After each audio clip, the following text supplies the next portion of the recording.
You're gay. Hi, bitch. We are so fucking back. Sorry again. We are going to be recapping 2 weeks because I missed a week again.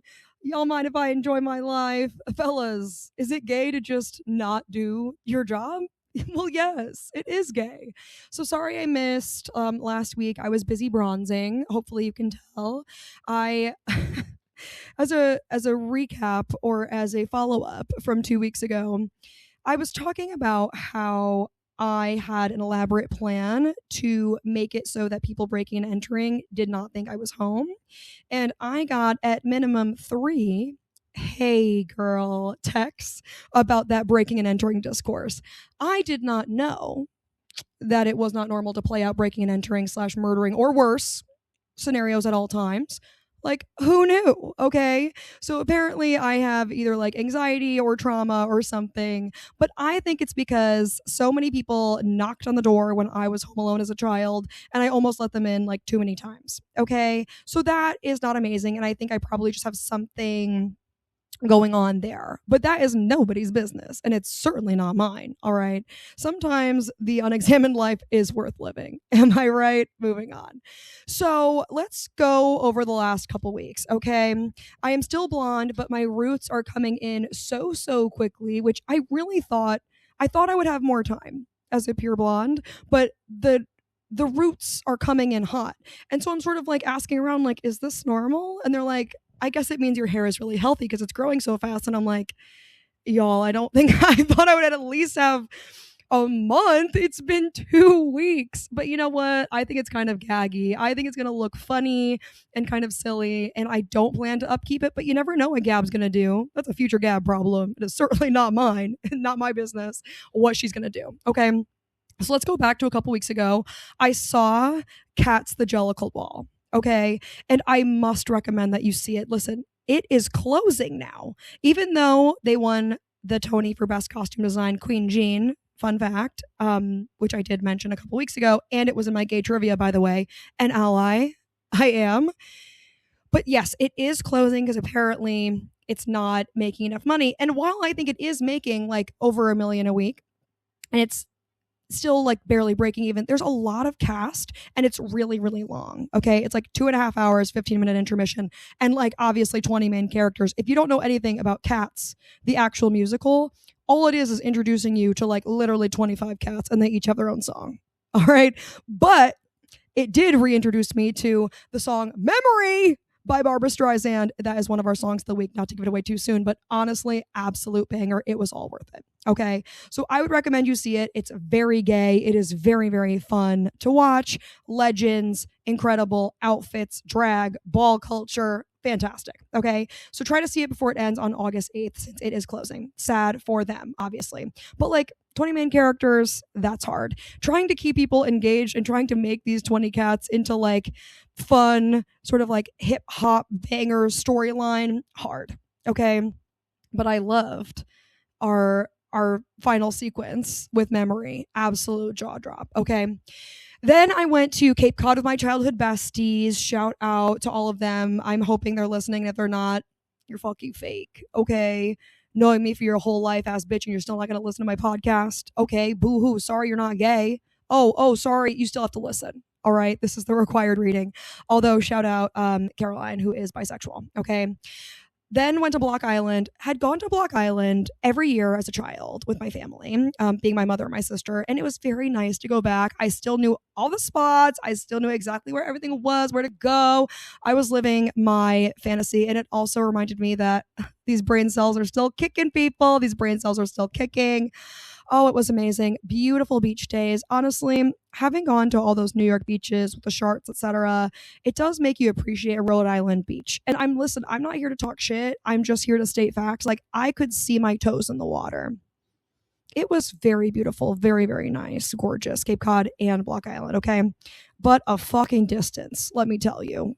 But ultimately worth it. See friends, experience childhood memories, reminisce, as they say, enjoy the company of people who love you and have loved you for 20 years, etc. Okay? Then after that came back and went to the sort of like record-breaking Gotham game at Citi Field. Now that Gotham is going to be moving to Queens in 2028, it felt very, very nice that it was like a full house. Okay. And listen, having just been there for the Mets game, I'm like, I'm going to Citi Field too much. Of course, any more than one time a year is probably too much for me. But this was fantastic. Got to see the Gotham play. They did ultimately win, but it was a little sus because it was during those like dangerous air quality days. Bitch, these Canadian wildfires, these past couple years, like they are somehow making outside worse than it already is. Okay. And apparently, if you go outside, it's like equivalent to smoking 10 cigarettes or something like that. And I was like, well, for how long? How long do I have to stay outside for that to be the effect? Someone call my motherfucking ops. Because my ops are always up my ass about having one drunk cigarette a month. Everyone's trying to have a fucking intervention with me. Get them on this. You solve the air quality problem. This is not a me issue. Okay? So let's get our brightest minds on that. All right? Luckily, we had all that rain and shit on Saturday that washed it all away. Now it's absolutely gorgeous. I had a moment today. I was walking. I went to the gym today, if you can believe it, because I told myself this is the first week of the rest of my life because I finally am available and not doing a million things. So I was like, I'm going to go to the gym. And I was walking to the gym at like 7:30 p.m. and I felt almost a cool breeze. And I saw the sun sort of like getting into setting mode. And it was 7:30. And then I got scared. I got a chill down my spine. Is it that time already? And then I thought, this is my one fucking week that I get to relax and do nothing. And I'm out here like, I got to get outside. I have to enjoy every moment. I have to be living every single moment of summer. This is going to be fall before we know it. What am I even saying? Why am I saying this? God knows. Okay. So yeah, the wildfires making the air absolutely untenable, making us all stay inside for days. Also the diarrhea lettuce, the diarrhea salad, fucking Legionnaires on the Upper East Side. And we got the diarrhea lettuce. Luckily for me, I haven't eaten a vegetable in months. I am thick with 3 C's. Let me tell you, I am out here living my best life and challenging my mind in ways to still enjoy things without thinking about my body all the time. And it is going medium. Thank God we have therapy this week. Okay. Also had a karaoke. That was really cute. Shout out everyone who came. Also, it just ended up it being a softball event. It was all of my friends and all we did was just like duos and trios with one another. A lot of Mariah Carey, surprisingly. Like Touch My Body and Obsessed. I didn't know everyone knew the words to those still, but I respect it. Absolutely I do. Okay. Other current events, obviously, New York, the World Cup final was in Jersey, right across the pond, and Spain won. So, okay, World Cup is over. Happy for them. Argentina versus Spain was the final, and Argentina scored not. So that's always fun. Watching 90 to 120 minutes of soccer with no scoring. Always my favorite. This is why I can't get on board with this whole football thing. I am watching a sport. People exert maximum effort and have zero score. So frustrating. I'm not even playing and I'm frustrated. Okay. So yeah, Argentina were definitely the villains. They were playing so aggressively and literally like Netanyahu was rooting for them. All right. So it was basically good versus evil again. It was like the Knicks Spurs situation all over again. And the 18-year-old from Spain who Messi bathed won. So that was cute. See those photos? They were like UNICEF photos from like 16 or 17 years ago where Messi is literally bathing this kid. Lamine Yamal, one of those names is his name. Okay. I feel like Ginge trying to pronounce Alberto Alfonso Ribeiro. It always comes out Alberto Rafonso. Okay. Just figure out which one it is and get there. All right. But more importantly, the Women's World Cup is coming to Brazil next year. Should we go? We should definitely go. Women's World Cup, Brazil. See you there. June, July 2027. I'm feeling a group trip. All right. I'm feeling a group trip coming on. That's going to be awesome. Shout out to Spain. All right. So more importantly, Trinity and Bryce won Love Island. Okay. And listen, I ended up really liking them. These people on Love Island, I do feel for all the people coming back into the real world because the internet absolutely eats them alive. I could never possibly imagine being under that much of a microscope in circumstances that are completely manipulated. They apparently don't even let them see the time. Like they don't even put time on their phones. They like open the shades every morning and close the lights every evening, and then they just don't know what time it is and they're just in swimsuits and drinking all day. I cannot imagine the levels of psychosis that I would be experiencing. So the way that everyone really eats them alive on the internet, I do feel for them coming back, but I like Trinity and Bryce. Trinity, I think she's like 22 or 23 from Virginia, and Bryce is like a model 29 years old. Apparently he was a Tumblr king back in the day, like doing emo Tumblr photos. When I saw some of these, I'm like, why do I recognize some of these? It really did. It was a really serious back then. Like the black and white photos went so hard. Even if it was just like MacBook photo booth, they were going so hard. And I do stand them. I don't know. I just love an emotional man. He would say shit that was so like surfer California coded and just so basic. But it was so earnest. He was like, you guys, I'm just like low key overflowing with joy, man. It was so endearing. I don't know. Okay. I'm just happy to see it. Moving on to current events about actual gay people. And this is also going to be a segment called Shit I Didn't Know. We had a lot to make up for, and I don't know many things, but we're going to start with this. Did you know that Cara Delevingne is the first out lesbian on the cover of Playboy? Like print Playboy? How cool is that for this month? And I saw some of those photos and they were looking tasteful, almost, kind of. But apparently it was sort of up for contention because Kalani in 2021 did a photo shoot for Playboy but didn't come out as lesbian until after in 2023. So it's sort of like in contention for who was really first. But Cara, happy for you, talked about like their long-term partner since 2022, talked about like what nudity means and how comfortable she is in her body. I said, yes, good for you, Cara. So let's go support her, I guess, or whatever. She seems to be doing well. Although every time, I feel like every now and then she sort of like pops up in crisis. I don't really know what's going on there, but wishing you love and light, Cara. Next thing. Did you guys know that Selena Estidis was on Big Brother? Selena Estidis from RuPaul's Drag Race fame, amazing name, was in virtual Spanish classes with Desi in California. They're on Big Brother. I had no idea. I am so happy for Selena still staying in the limelight. Apparently there was an anti-drag hate crime or something that happened on Big Brother. I saw an article about it, but I couldn't bring myself to read it because I'm just not in the mood for bad news. You know what I'm saying? Just kind of not in the mood for it. So yeah, Big Brother, you know, remove that G. We are just one letter away from bi brother. And bisexual brother. I'd love to meet him. Okay, call me when there's a show called Bye Brother, and that's when I'll pay attention. Moving on. Did you guys know that Karamo and Jussie Smollett are dating? Apparently, they were like photographed together, and everyone thinks it's a PR stunt. But I'm kind of like, if somebody in PR put them up to that, they need to be fired instantly. Nightmare PR rotation. I can't imagine. Karamo, on the heels of Queer Eye ending, and his mom hearing everyone talk shit about him on the show, being absolutely ostracized from the primary 5 people on the show. Okay. Jussie Smollett literally faked a hate crime and the Supreme Court had to rule on his case because he faked a homophobic hate crime and then was found out. I actually didn't know the result of this. The Supreme Court overturned his conviction based on a broken plea deal and he has since settled with the city. I had no idea about that. But yeah, very, very bad. When Empire is your best career move, like I don't really know if there is a path forward. Okay, I feel like having your case overturned in a fake hate crime disgraces you in general, and also having Empire being your last acting credits, I feel like we gotta hang it up. We gotta hang it up, okay? But don't be mad at me. I actually think level of fame wise, well matched. Is that mean? I actually think they are on approximately the same level of fame, okay? So you be the judge. Any hoozle. I am seeing like so many movies now because once again, remember I'm an AMC member and I have been lacking on my AMC membership. So I'm seeing like so many movies now that I'm going to be inside for the next month, aka in the gym. I'm going to see Disclosure Day this week. It's the Spielberg one about aliens, allegedly. Okay. I've been watching a lot of reviews recently on YouTube of scary movies. I recently watched a recap of Obsession. That seemed like an interesting movie. Obsession, where the boy makes a wish that this girl was in love with him more than anything else in the world, and then obviously it turns horrible.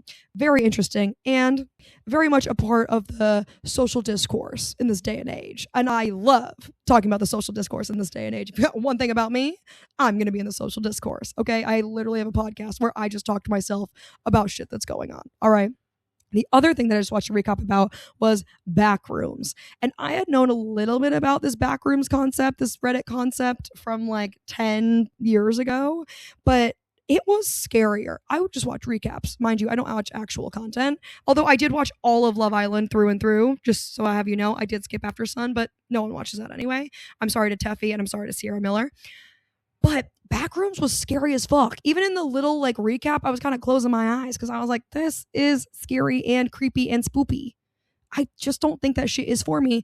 And it's the concept of like these spaces that don't exist in this reality, like they are in an alternate like dimension that is trying to copy components or has like components of the real dimension, but they're all sort of like twisted, and it has like your memories, and it's essentially like this like liminal space that only exists in your mind and you can't get out of it, and it's like all of these like horrible things that have ever happened to you.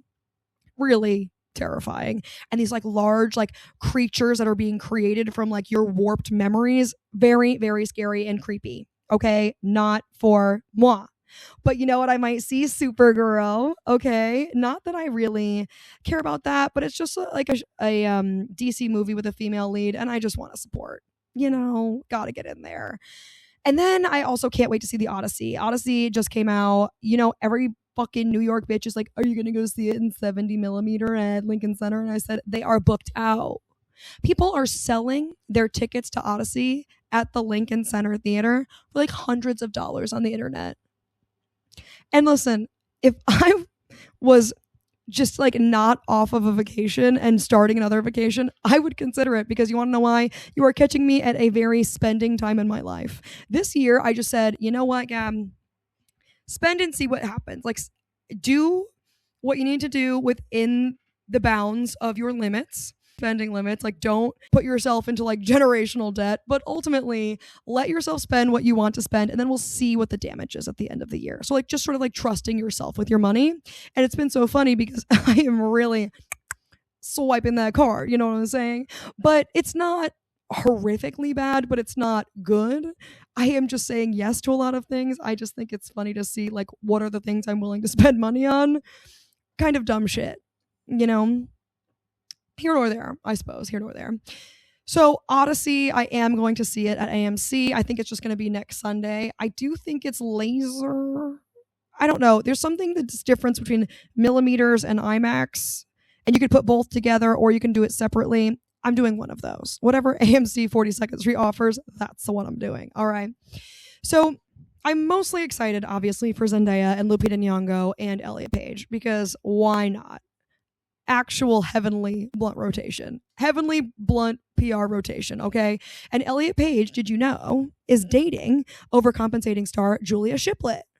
Did you know that? I had no idea. I'm so happy for them. So I was reading this article about Elliot Page, and the title is so good.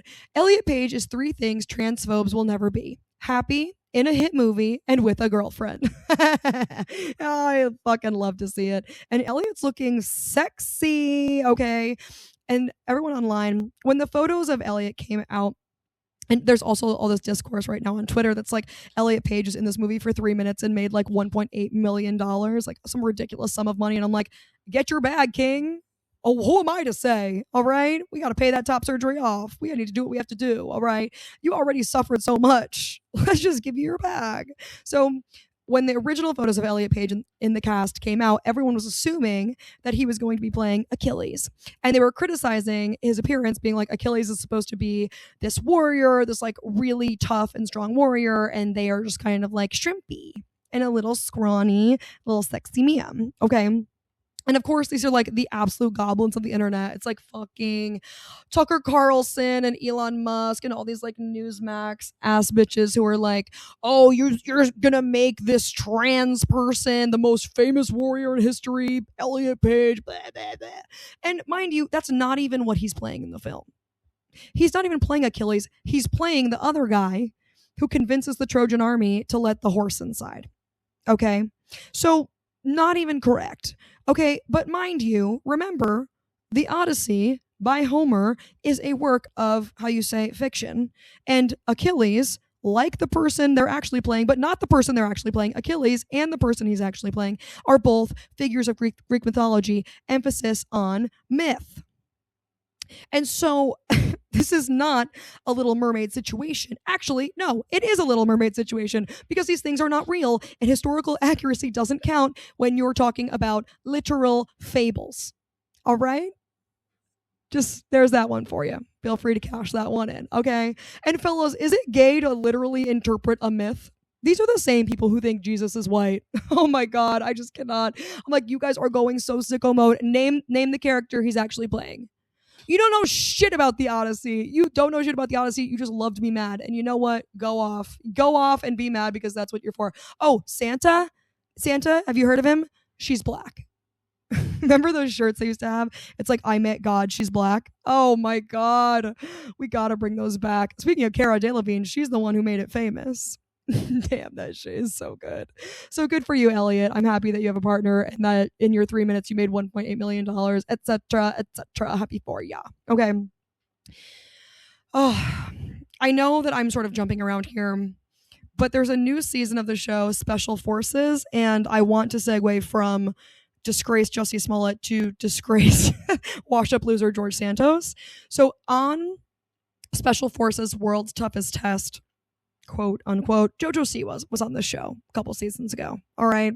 Let's all relax. Okay. JoJo was on, Nick Viall was on, other weird washed up people were on. Okay. So none other than washed up loser George Santos is going to be on it.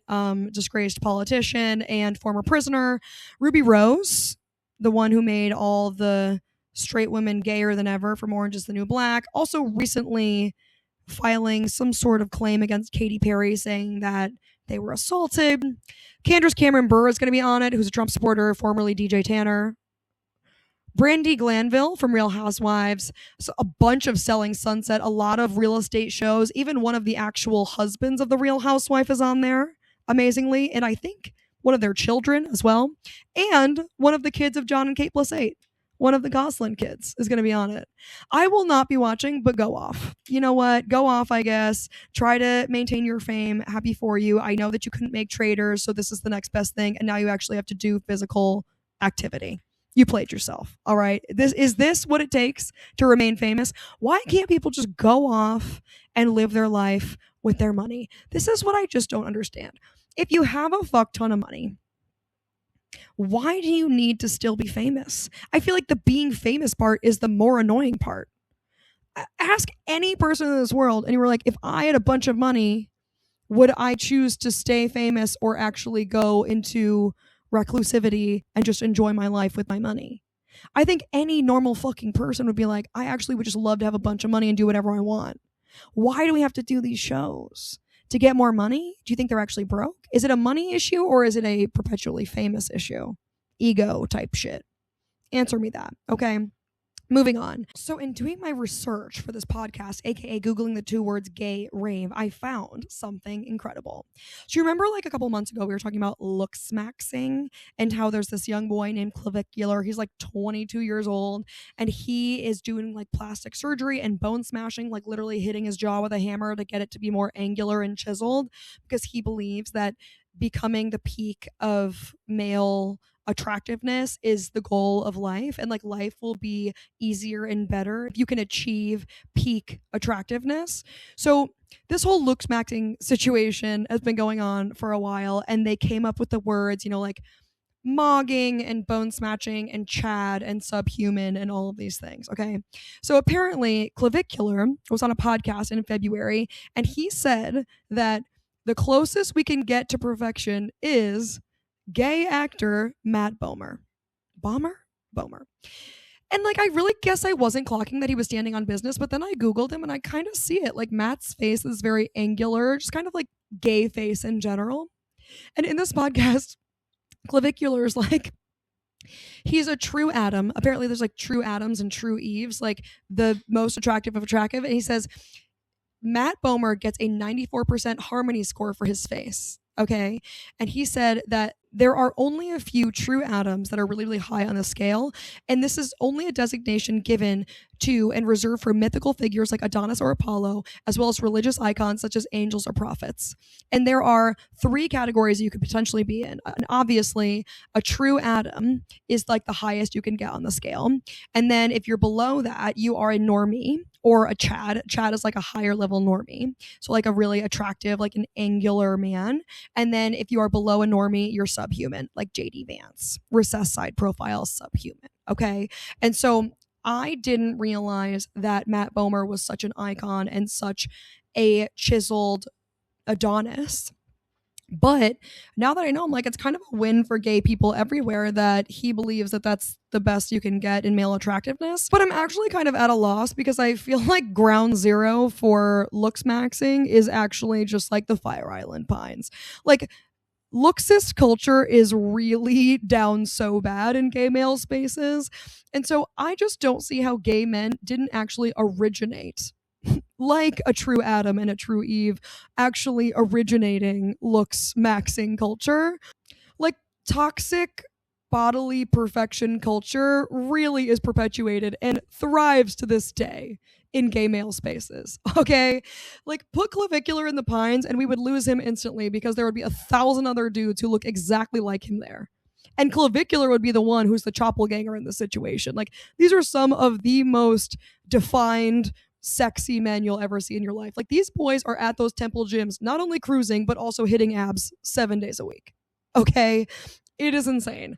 So I do think looksmaxxing is kind of funny because, and the fact that they're choosing somebody from the gay community as the true Adam is quite fitting, because I do feel like gay males have been looksmaxxing for longer than this has been popular, and they're actually just doing an homage to the culture that created them. Is it a win or is it a loss? I feel like it's a loss. And that's here nor there, I suppose. Moving on to grave reviews. What are we doing to our queens, our lesbian queens? I have to talk about a lesbian breakup, and this is not one that you probably heard about, okay? So, allegedly, this is about cricket in Australia, first of all. Did you know that Australia just won the Cricket World Cup earlier this month? Didn't know that? Guess you're getting some news here on Gay Rave. This just in. Okay, so there's a cricket star, literally the co-captain. Is that her name? Yes. Oh, it's vice captain, technically. Okay, so in Australia, the Australian team just won this World Cup, okay, July 5th. And the vice captain, her name is Ashley Gardner. And she is married to her wife in a lesbian way named Monica Wright. Okay, so they recently have been separated, and it's been sort of unspoken, but they've sort of deleted all the photos of their marriage, which just took place last year, 2025, but they had been together for 5 years before that. So Monica, although not on the team, was still very close with people on the team, right? They've been together for quite a long time. So Monica comes out this week and says, we are broken up because my wife, Ashley, cheated on me with somebody on the team. Gasp. And this was all because Daily Mail posted some article that they had broken up. And Monica, this shady bitch, she says, this article doesn't even have all the facts. This is too vague. Let me tell you what really happened. And so Monica posts not only that Daily Mail article and says she's going to spill the tea, she posts a photo of the girl she cheated with and said, this is the girl my wife cheated on me with. Or rude as fuck. And it was a bad photo. Okay, she picked the worst photo, but it was one of her Australia cricket teammates. So sad. Named Georgia Vall. Okay, so Ashley did cheat on her wife Monica, a socialite, with Georgia Vall, who they are on the same team with. Allegedly, this started last December when they were doing a tournament in India. Okay, so the Australian team was in India playing cricket as they do over there in that part of the world. And Monica, being the wife that she is, went to go support Ashley in India. And apparently it was awkward vibes, but no one really knew why. Okay, so then Monica goes home. Ashley ends up they end up losing the tournament. Australia's out. Ashley goes and meets her at home back in Australia and tells her right after that trip, so late last year, early this year, that she cheated on that trip, if not it had been going on. Okay, so then afterwards, apparently Ashley, the one that cheated, took all the stuff out of their home and just left the rings in a cabinet. I was like, Monica, that is crazy. How long were you gone? I was like, Monica, were you on a trip or something? How did she have the time to get all this shit out of your house? Here nor there, I suppose. But ultimately, Ashley did confess to cheating and then moved all their stuff out and left the rings in a cabinet. Not amazing. So Monica just coming out with this now because apparently the Daily Mail just sort of like found out and did an article about it. And then she posted this horrendous photo of the girl that she cheated with, which is very, very sad because listen, everyone's hot in their own way. And it doesn't matter how hot or not hot the person is. You were just with somebody who was an infidel. And I am sorry that that happened to you, Monica. But Monica and Ashley as a couple, they were looking really sexy. And I was trying to find some good photos of Georgia and I didn't look too hard, but I just kind of gave up. Because I was like, I just feel sad. And also, it's not my job to find good photos of somebody just because she's not a victim. She knew that she was married, you know, and like, should she have done that? Probably not. But what are we doing to our queens? Listen, there's lesbian drama all over the world, and this is happening in Australia right under our nose, you guys. I'm just happy that it's not one of the good ones. Like, do we have lesbian people who are married? Yes, we do. Niecy Nash. Portia de Rossi, wife unnamed. Who are other married people? Cynthia Nixon? She married? Sarah Paulson? Not married. But together in a lesbian situation. Anybody else? Ashlyn Harris, this divorced because of potential infidelity. Not amazing. There are other people. Sue Bird and Megan Rapinoe not together anymore. Is love real? Answer in the chat. Moving on. Can I say something? It has to be Tyra Banks because we have not talked about her in so long, okay? So Tyra Banks, as you might remember, came out with her hot ice cream called Smize and Dream. Smize and Dream is the name of the brand of hot ice cream. We are in the final stages of sentences that can be created on this planet. That is genuinely an original thought. I think I came up with an original sentence just there. It's not just like Mad Libs for Tyra Banks lore, okay? So they are celebrating the 1-year anniversary of Smize and Dream, her hot ice cream project that actually started in Australia. I'll have you know. Okay. And she is celebrating it with a theme. She's like, we're going to celebrate. All the Smize and Dream stores are going to be turning into a place called Model Land because it's the 15-year anniversary of her book, Model Land. Did you know that Tyra Banks had a book called Model Land that came out in 2011? Flops McGee? Probably not.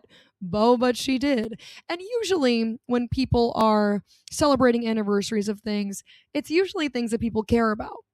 But not in this house. She was like, oh, you like my ice cream? Well, you're going to love my fuck-ass book from 15 years ago. I just cannot do anything but stand her, okay? So I look into Model Land a little bit, and I fear that we're going to have to do a gay rave book club because it is too good to be true. So Model Land is about girls who compete to become supermodels, but they live in a Harry Potter Disney-esque boarding school, and they compete in sort of like Top Model, like America's Next Top Model, but also like Hunger Games challenges. Oh, and all the models have superpowers, and the main character's name is Tuki de la Creme. You literally cannot make this up. Her mind. So we are celebrating the 1-year anniversary of the hot ice cream with this book and the 15-year anniversary of this book. Why the fuck not, I guess. So we are going to be keeping an eye on that. You have to look at her social media content. It is chaotic because the cover of this book is just like a big eye. And she said when she first released the book, she was like so devastated that it was such a failure, but now it's becoming one of those cult classics. And I said, is it? Has any gay person heard about this other than from me? That's actually an open question. Have you? I do think that we should read it, but it's a lot of pages. She was really cooking on this. I am really wondering who her editor was. Like, how did they allow this to happen? But this was probably peak Tyra fame, 2011.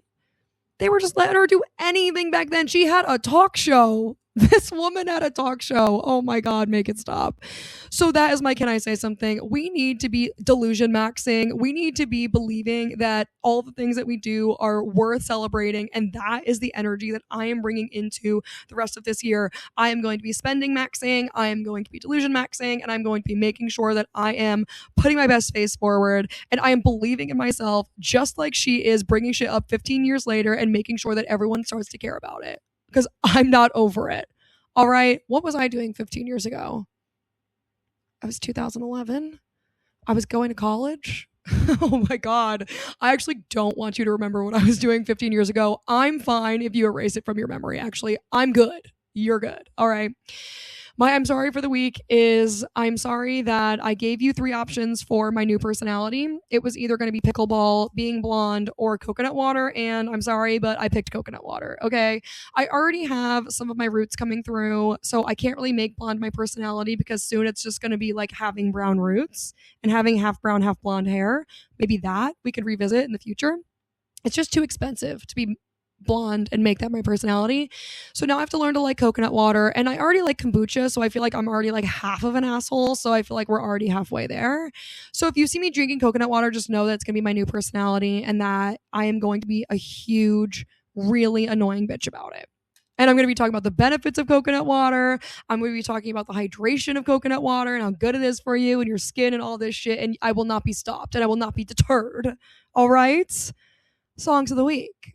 Obviously, Memory by Barbra Streisand. Obviously, La Isla Bonita by Madonna. And obviously, Nobody's Better by Fetty Wap from 2015. Okay?